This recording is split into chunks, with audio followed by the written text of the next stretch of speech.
This story I want to tell you is completely true. It's actually kind of amazing. It's 480 years ago today, or 480 years ago this last couple of weeks. It's actually on May 24th, 1543. Johann Gutwalski was running down a hallway, and in his hand was a book.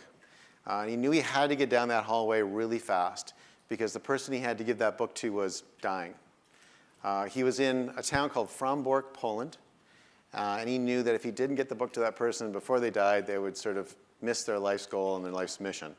And the person he was going to give that book to was Nicholas Copernicus. So we're going to talk a little bit about the death of Nicholas Copernicus. Some of you may know who Copernicus was. Some of you may not. That's okay. You'll all know who Copernicus is in about a minute and a half. So Copernicus was a Polish philosopher, astronomer, and mathematician. And he lived in the late 1400s, early 1500s, lived about 70. And he was also a deacon in a Catholic church.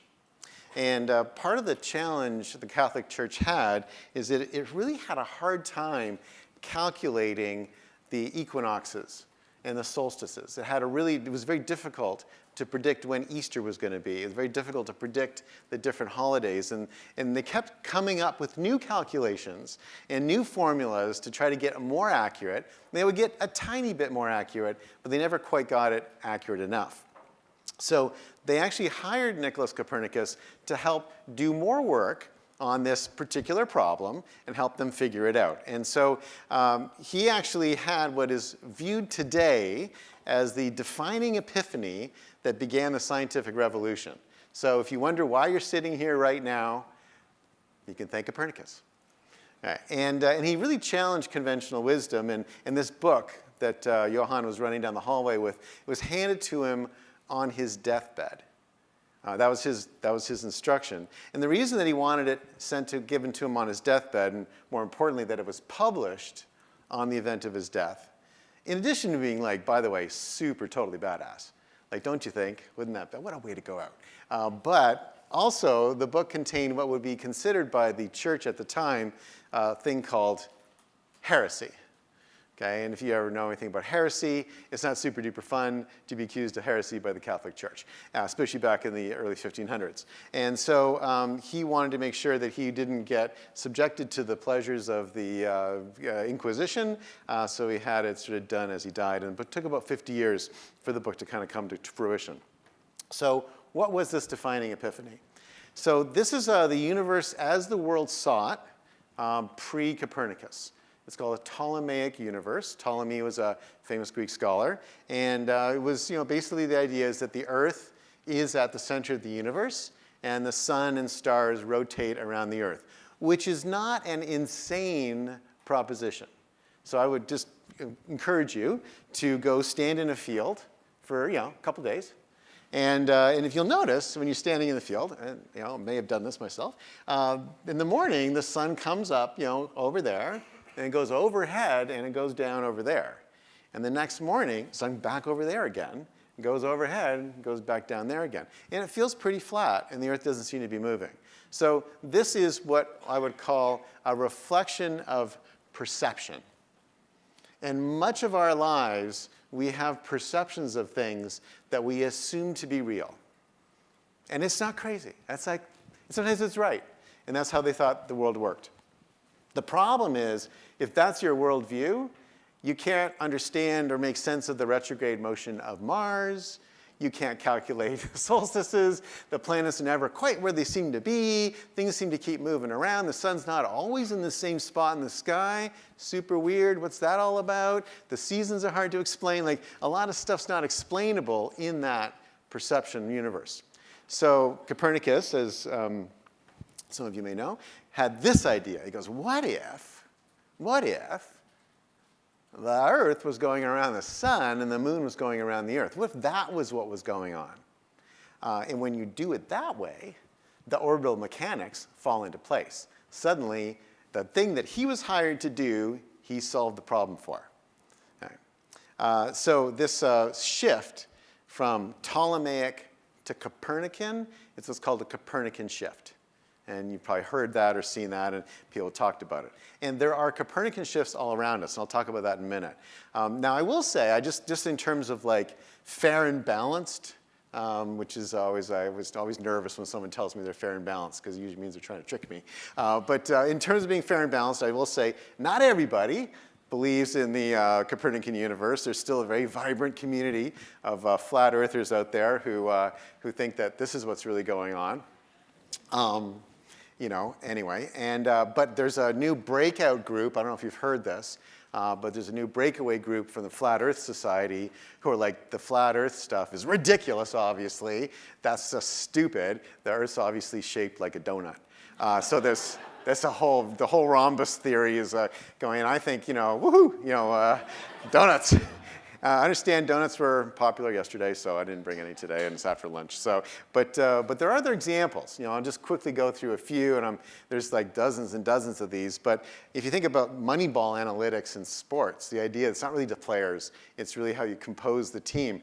Some would argue this has not been good for sports, but it's been a great Copernican shift in the sport. If you think about how microorganisms, like just 150 years ago, we had no idea or even view of the role microorganisms played and the role they played in diseases. That's been a big change. If you think about what's going on with genome editing technologies, the idea that we can go in and treat the body as a machine and edit ourselves and change ourselves, going to have profound implications for what it means to be human. The cloud is a pretty major Copernican shift. The idea of going from limited to unlimited computing power has been a massive shift in our time that not everybody realizes it. And a lot of what's happening in our AI right now is actually due to the fact that we have near unlimited computing power. And so this sort of AI revolution, it's following on the cloud revolution, is pretty predictable. And the next one that's coming is quantum computing.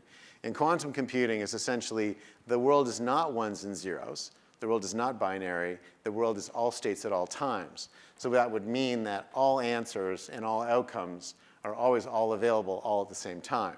And spend too much time with quantum computing people, and your brains will start to like leak out of your ears. Like it's a bit of a head shift, but it's super interesting. It's another big Copernican shift, and even quantum theory in general is something that's still very lightly penetrated in our society, but will be a significant shift as we go forward in time.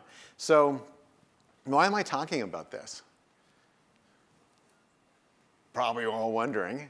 I'm going to talk about a Copernican shift in our industry. Okay, and I think there's one that's, I'm going to call it PRM. I'll explain that in a second, what that is. But I think there's a big shift that's just starting to occur. I love the panel that Jerry led. You assume you mostly saw that. And if you listen to that panel really carefully, it's almost like one by one each person talked about Excel. And I used to work at Microsoft, so I'm still a big fan of Excel, but Excel's not a great way to run things. And everyone talked about manual processes, and what they all talked about was the complexity of trying to manage it. It was very interesting.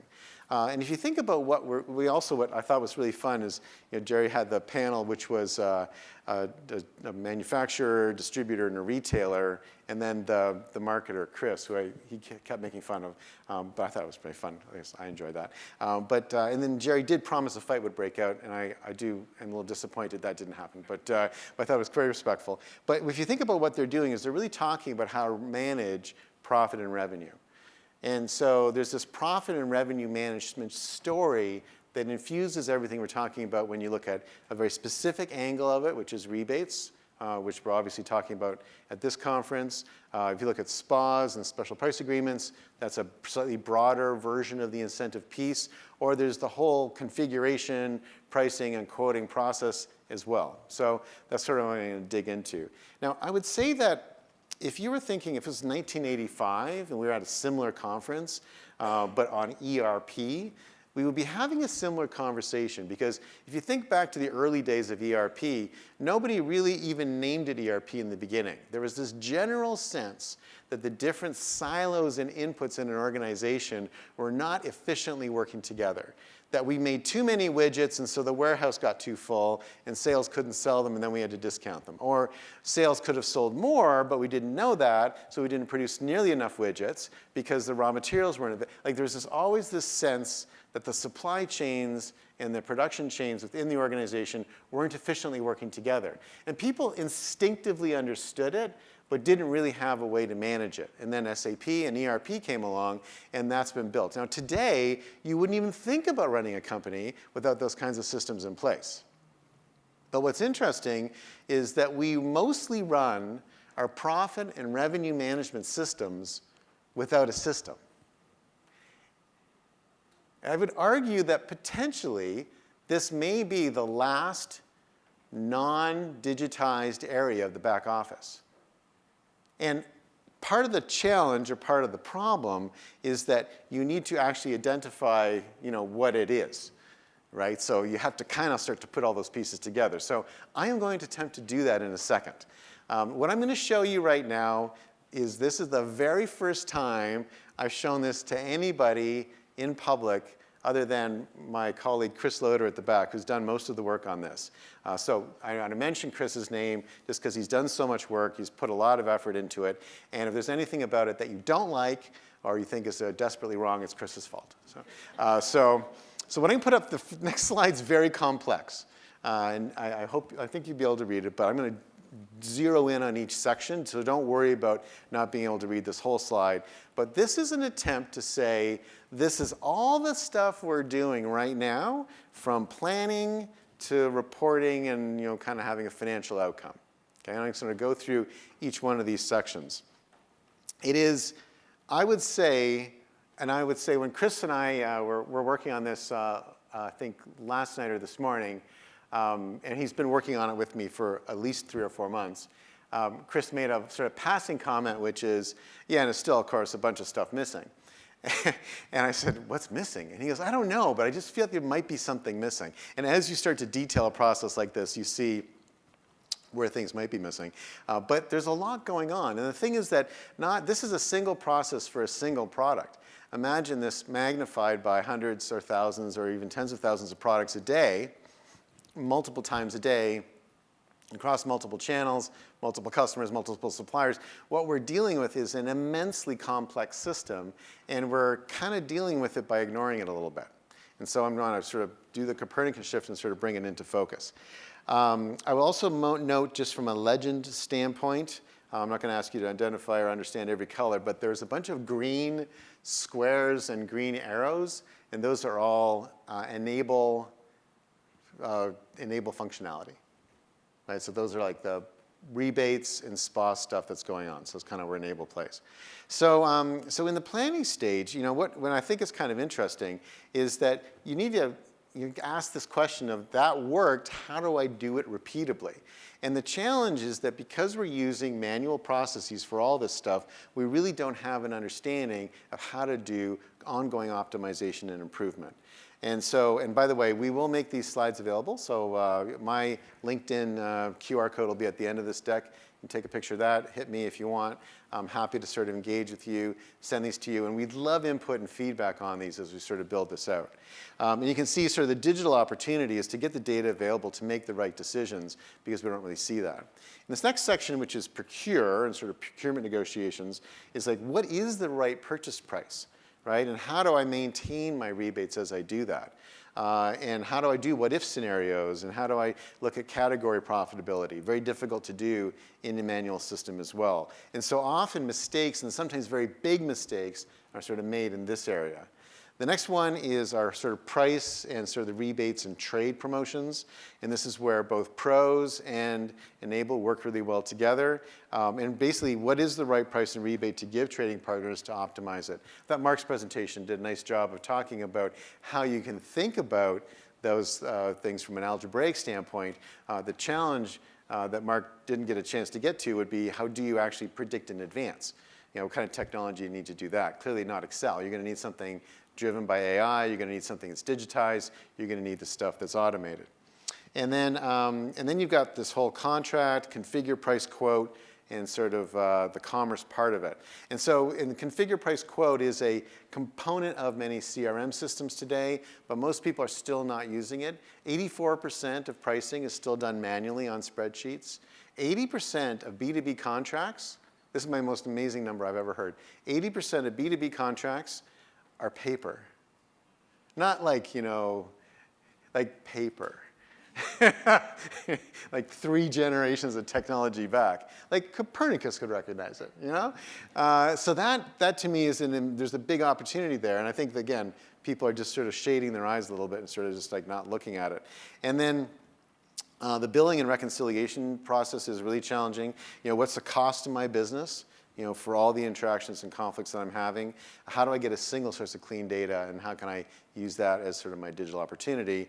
And then really, this is kind of the craziest one.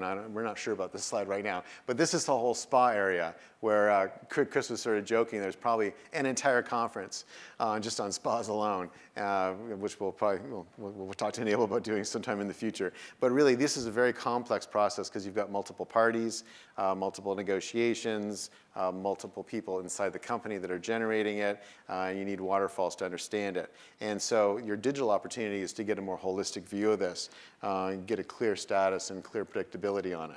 And so that's kind of the sort of end-to-end system. You've got the sort of final thing is all the reporting analytics.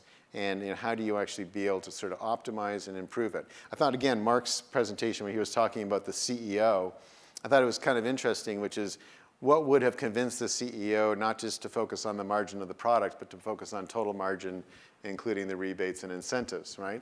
Well, you could generally just sort of yell at that person and tell them they're not thinking about it correctly, but I have found people not particularly open to that particular approach. So the challenge I think we all have, especially in what I would consider like the people in this room and a lot of the people that I work with on a day-to-day basis, we're in a kind of slightly esoteric part of the business, right? It's a little hard to sometimes explain what we do to others. And so the good reporting, ways of visualizing what we do, and ways of visualizing the underlying complexity of it are really important in order to get the organization to come with us. Just like in the early days of ERP, the first people to the party on that one were the manufacturing people, the manufacturing teams. But it took them a long time to help everyone understand the challenges that they were having. And they learned how to tell the story and visualize it in a way that it became strategic to the enterprise. So it's how do we make what we're doing strategic to the enterprise? And I would argue that profit and revenue is probably the most strategic thing to the enterprise. And the fact that that has not digitized is an interesting comment on what we've not been able to do as an industry to date. So that's sort of the end-to-end, and love you to give me feedback and input on that, and you'll see that improve and change over time and eventually be on our website. The next thing is reasonably new, about 2 weeks old, and it's another sort of visualization sort of tool. And I thought I would show you this. This is a way of simplifying and creating clarity on the complexity of trading relationships. So this is we're going to start with 2 islands. Actually, we start with 1 island. This is a mine. You can make it any kind of mine you like. It could be a lithium mine that's creating lithium for batteries or whatever, but we'll just say that it's a mine producing raw materials. And so our raw material supplier would like to sell their raw materials to a factory. Not a big deal, right? That factory's going to take the raw materials and turn them into some kind of product. Maybe it's a battery or whatever. So I'll just send some stuff there, and they can send me some money back, right? What could be simpler? Hold on a second. Okay, hold on a second, because there's a few considerations that we have to have in this process. Okay? So the first one is, we have to determine what the sale price is. Okay, so that can't be that hard. So just like, what's the sale price of raw materials? But as you notice the picture, there's waves that have appeared in our ocean. Think of this as our kind of ocean of opportunity. And what are those waves? Those waves are all the other questions you have to ask when you're thinking about sale price. And what's super interesting about this, these are all super legit questions that you have to ask and have to be answered. And again, that's just on the very first step. There'll be 5 steps here. So the next thing I want to do is I want to structure the deal. So what products does the customer require? Again, it doesn't seem that complicated, but if you'll notice, a little pirate ship has appeared. Okay, and the pirates also want to know some other stuff, right? Other questions that are important. How can you find the right SKUs? What's the walkaway price? There's a lot of issues. Co-op dollars. I need to know all these things as I go through this process. Okay, so All of this is now mostly being done today with Excel and phone calls and Outlook messages and maybe Slack, or maybe we've got some kind of collaboration tool. But again, this is all being done on a deal-by-deal basis. So now we go to step 4. I'm just going to add some items and check out. I'm just going to complete this transaction, but now you see some sharks. And so the sharks all want to know something too, and that's a whole bunch of new questions that we've got to answer as well. And how can I ensure we've got the right commercial strategies on our e-commerce site? How, what about other players in the space, et cetera? Okay, fine, let's just fulfill this order and get it done with, right? So we're going to pick, pack, and ship this thing, get it out. But you'll notice a little whirlpool has appeared. And in the whirlpool, there's a bunch of questions that are kind of coming up as well. Which warehouse are we shipping them from? How do you initiate the service? And then, okay, let's finish this off. Let's reconcile the books, calculate my revenue, and then, Kraken.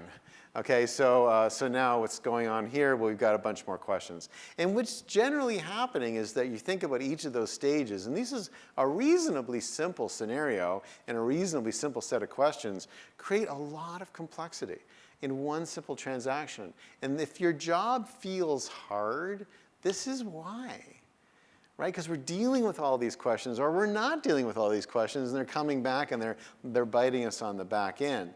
Now, that's just one mine to one manufacturer.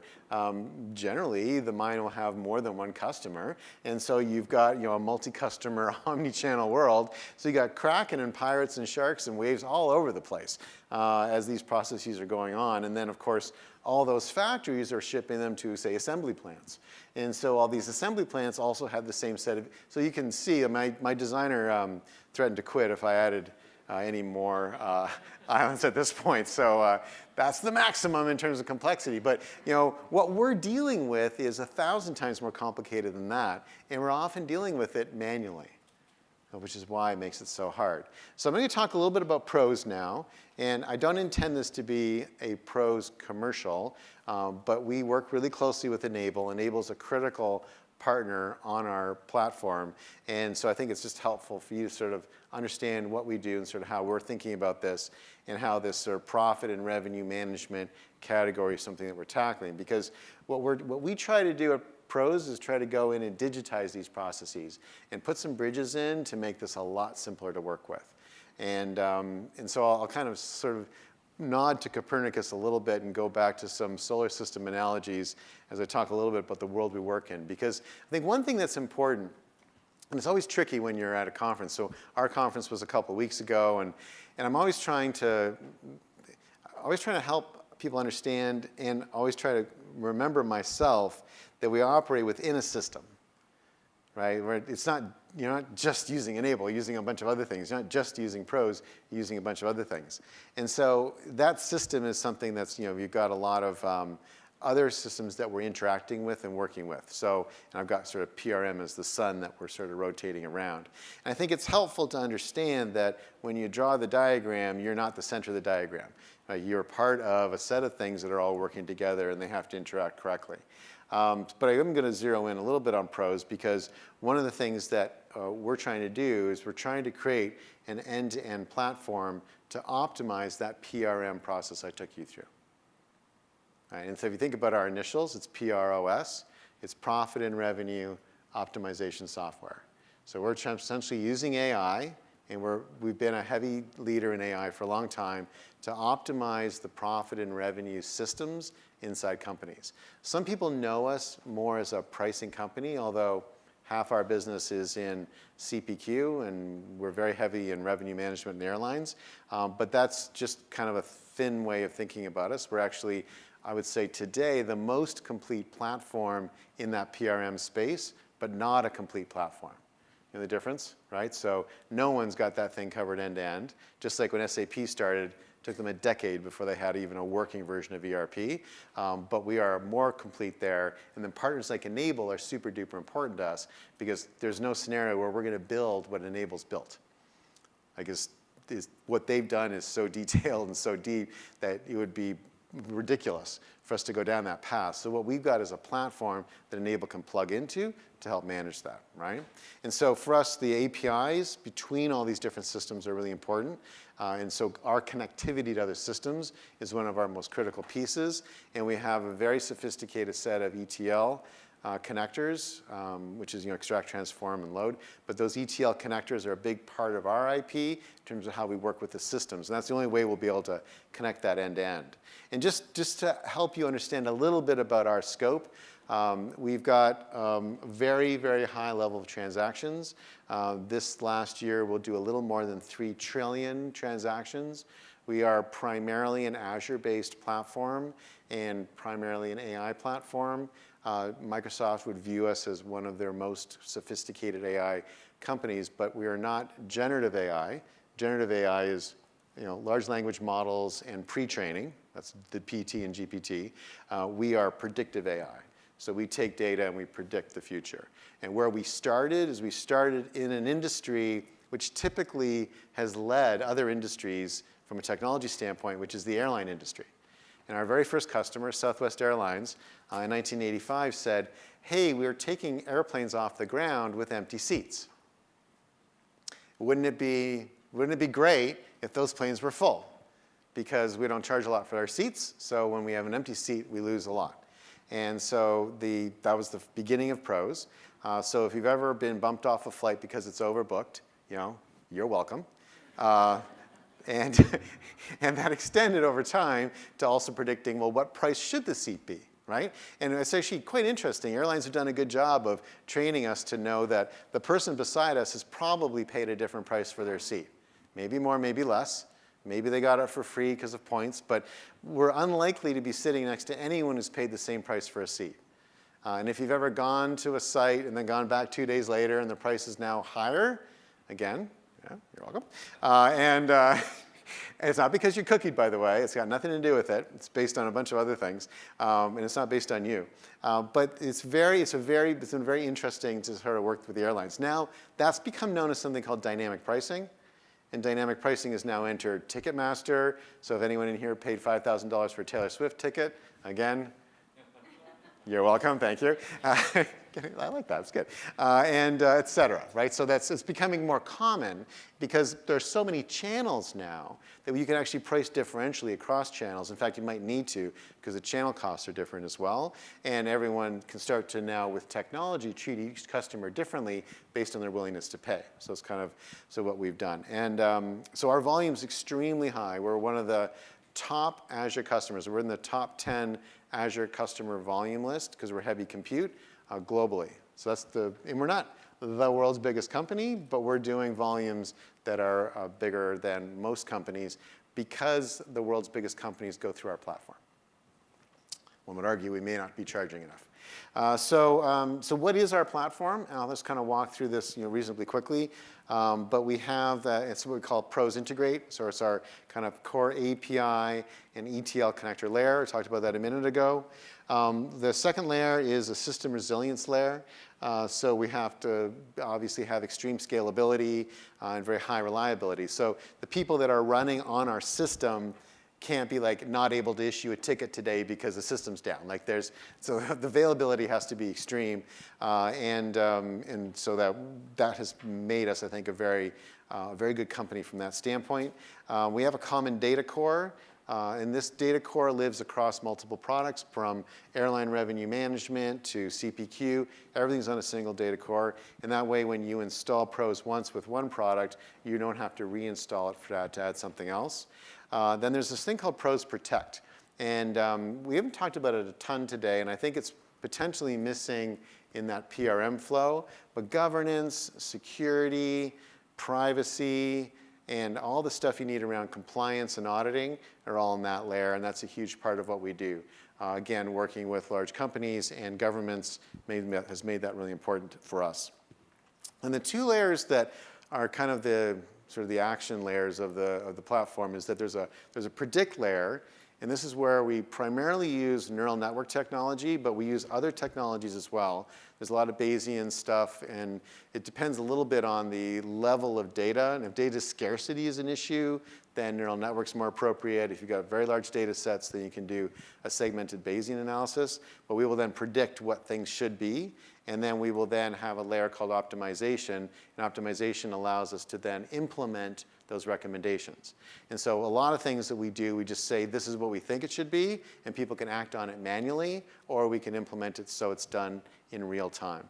And then we have a reporting layer. I think Mark was talking about waterfalls. They're a very big deal for us in the industry, so we have a lot of waterfall reports, modern UI built on kind of the latest React components.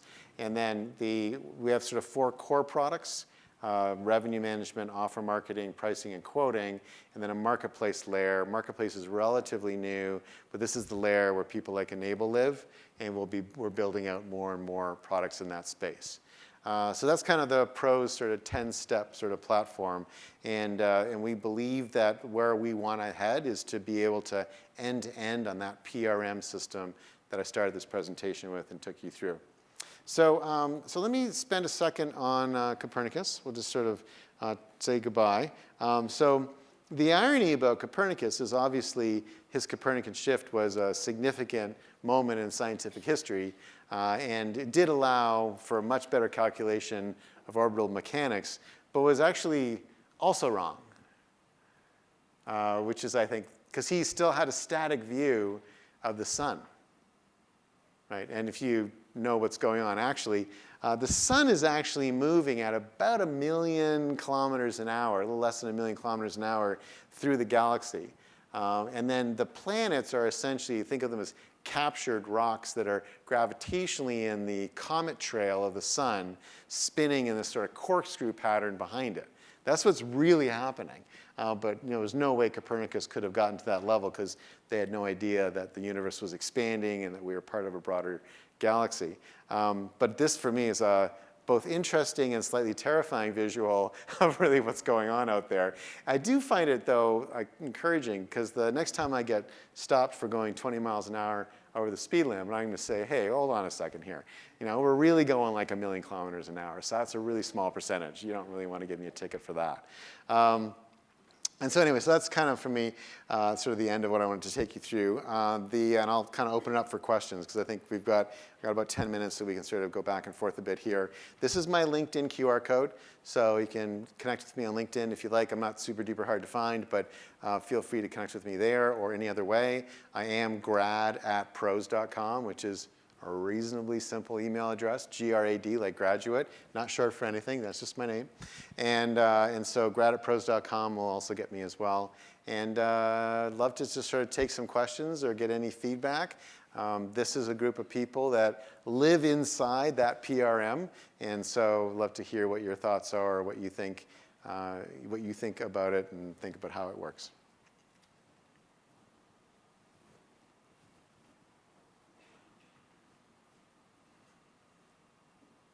Well, I know Chris has some questions, so we may have to go to those, but surely some of the people here. Do you all just agree with everything I just said? Aha, excellent. What verticals have you been most successful in? Oh, that's a great question. I'm going to repeat your question if you don't mind, just so that everyone can hear it. So I'm not trying to. So the question is, which verticals have we been successful in addition to airlines, right? So what we found is that where this type of technology is particularly well suited is where there's a lot of complex flows in and out. So one area of focus for Enable is distributors, and that's also true for us at Pros. Because distributors, like some distributors have millions or tens of millions of products flowing in and out. And so it's very complex. So that's been a big focus for us. Industrial manufacturing is a big focus area for ourselves because, again, lots and lots of parts coming in from lots of different places, and then a complex set of sort of omni-channel selling methodologies. Oil and gas, interestingly, is a pretty big industry for us. And this is relatively new for me. We're based in Houston, so oil and gas is also pretty local. But I'm not from Houston, as you can probably tell. But number of products made from oil is shocking. Like the volume, like it's not just gas. I mean, the things like the plastics and all the different lubricants, and it is an amazing variety of products. And so although their input is relatively simple, it does have this sort of commodity fluctuation issue. So that's a challenge. And then the outputs are amazingly complex with amazingly complex number of channels. We did build something for Exxon, a big customer of ours, and we built something for Exxon which we're now beginning to use in other industries. So we do find there's some cross-industry stuff too.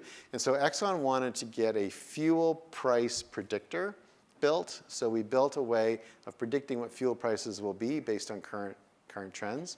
They've been using that very effectively to price and to optimally price, right? Not to be the cheapest, not to be the most expensive, but to find that sweet spot. And now other industries who also use fuel, which is quite a few industries, are also starting to use that as well. So that's been an interesting space for us too. And then the last one I'll mention, we do operate in about 15 industries right now, but the last one I'll mention is food and consumables. So kind of the sort of the food industry, again, lots of inputs in, a lot of complex commodity pricing issues, tons of inputs out, or outputs in lots of channels. And what we are seeing as well is I think the trend that's actually most interesting for us today is this thing called the consumerization of B2B. I don't know if you've heard that word, but this idea that, you know, and I do find it funny sometimes. Someone said to me the other day, I was doing a campaign, and someone said, oh, that's way too interesting for our target. And I'm like, what do you mean? Like, like our target, they're like people who like work with numbers and they're accountants and stuff like that. I'm like, oh, slow down. I said, just like, take it easy. I said, first of all, are you telling me that that person doesn't also play Xbox? Or that person doesn't also have like family and children and play golf and do other things? Like they just are like a accounting robot? Like that's not true, right? We're all human beings. And so I think that what we're seeing is that people will have a certain experience in their consumer life. I'll go on Amazon, I order something, I get it right away, I know where it is, I know when it's gonna arrive, I can track it. And then I go to my B2B experience at work, and I don't know where it is, I can't do it online, it takes forever, I'm negotiating back and forth in this manual way. And increasingly, the gap between my day-to-day consumer existence and my B2B work experiences is getting so wide that it's starting to feel stupid. It would be like if when we got to work, we had to check our cell phones at the door, right? And then go to a desk that's like, you know, a steel case desk from 1965 with like a rotary phone on it. Imagine if you had to do that. By the end of a few weeks of that, you'd be like, I'm not doing this anymore. I'm gonna go work somewhere else because I can't go from my advanced iPhone to a desk rotary phone. And I think this desk rotary phone does exist in many other processes in B2B. And so what we are beginning to see is more and more companies move to more of a consumer-like experience in B2B and want to be able to sell online. We had one customer, this happened a little bit, was a little bit driven by pandemic too. We had one customer who had about 10% of their sales online. And the sort of the wisdom in the company is that their buyers didn't want to buy online. Because I don't know, they don't use computers or something like that. I don't know where these people get these ideas from. And so, but they did, they implemented us and put a system in place. And today, 70% of their volume is online. And what I think is interesting is that there is a little bit of an arms race, which is once one company does it in a space, it's pretty hard to be the competitor that's not available 24 hours a day, or to be the competitor that needs to 2 weeks for a quote versus 2 seconds for a quote. Like once that starts to tip, the whole industry starts to go. Because everyone, in order to stay in business, will have to sort of go behind that. So it's kind of a long answer to your question, but it's a great question. Thank you.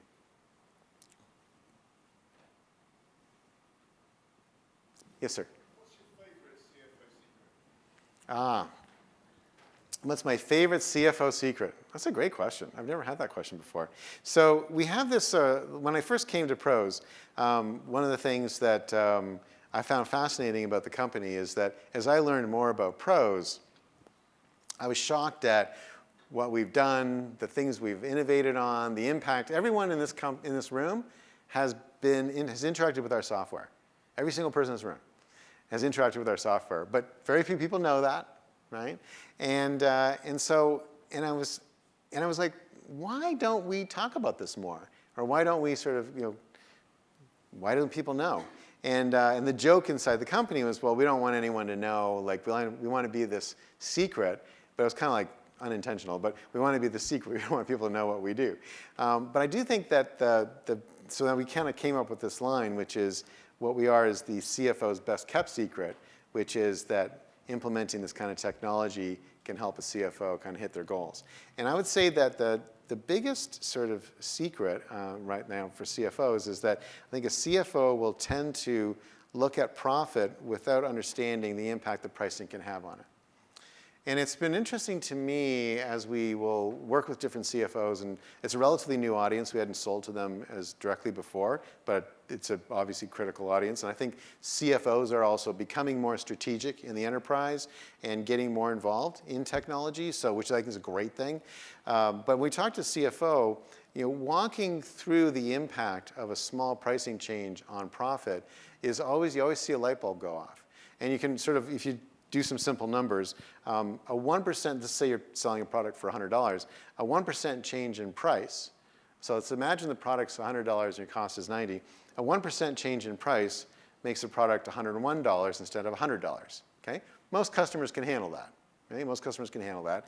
And we're actually seeing that there's more price elasticity than we expected out there. A lot of companies have been taking price increases with inflation, and customers have been fine. And then they're kind of continuing to take price increases, and customers are still fine. And if you notice this, they're like, I wonder what my pricing ceiling is, because I'm actually taking more pricing than I thought I could take.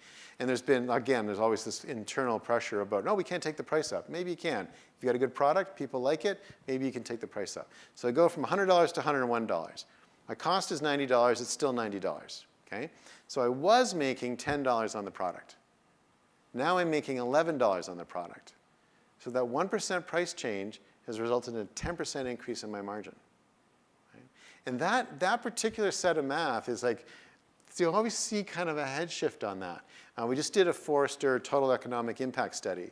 So Forrester Research, probably familiar with them, they do these sort of waves and they do a bunch of other things. And you can actually commission them to go interview your customers and then make some set of conclusions around what customers are seeing with the software.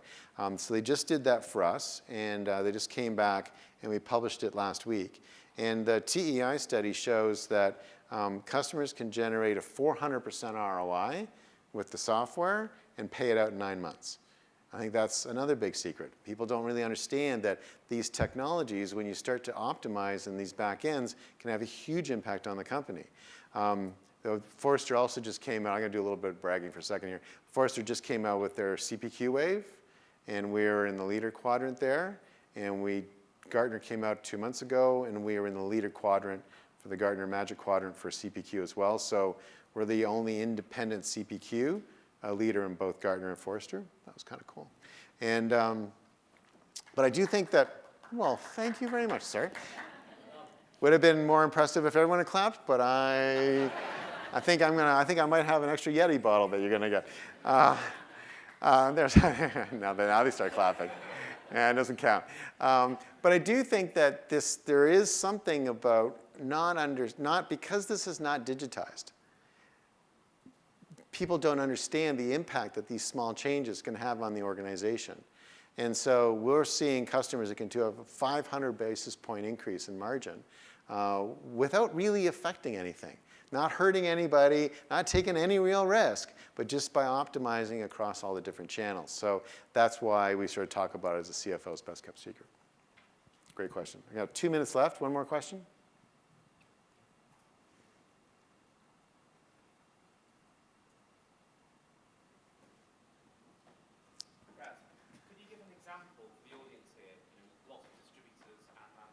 Right. Some will be using predictive AI in some way, and others will not.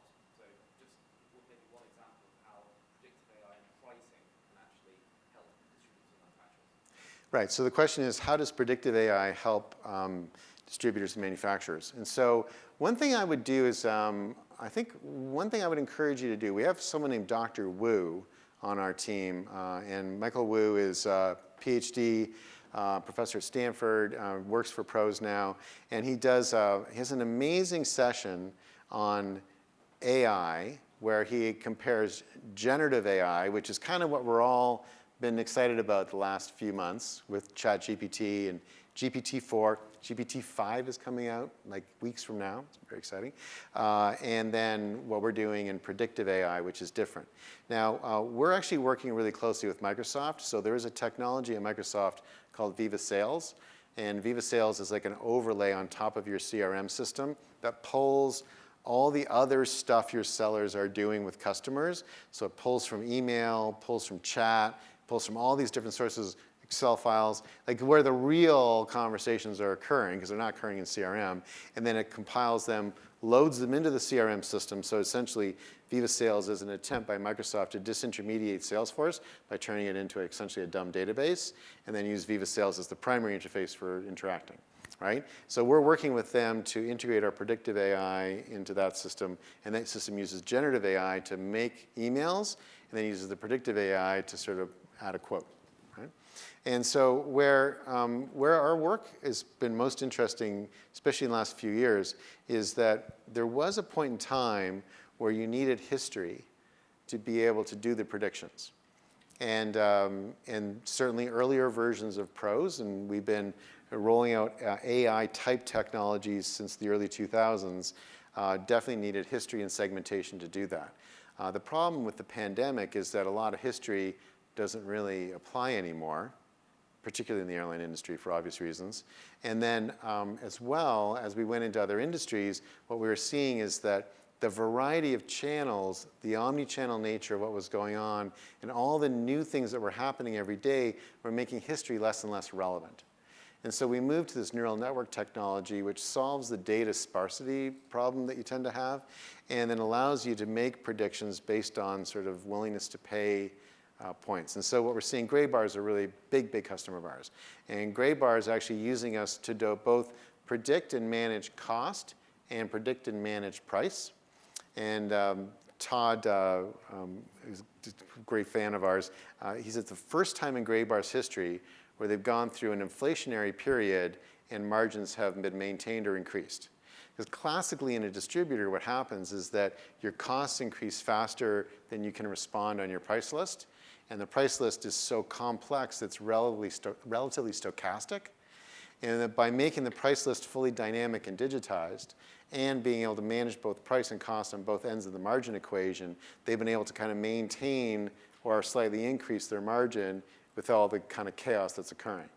So there's a ton of really great resources. We just published a white paper and a bunch of sort of new assets on distribution in particular, because it's a focus area for us. It's kind of on the website, but I encourage you to take a look at it. But the key thing, I think, is the difference between generative and predictive, and using neural networks to solve data sparsity so you don't have to only rely on history. Great question. All right, well, that was fun. I really enjoyed it, and I particularly enjoyed the questions. Thank you to all of you who participated in that. I really appreciate it. It makes it a lot easier when people are engaged. So thank you very much, and feel free to contact me anytime. And thank you for your time and attention.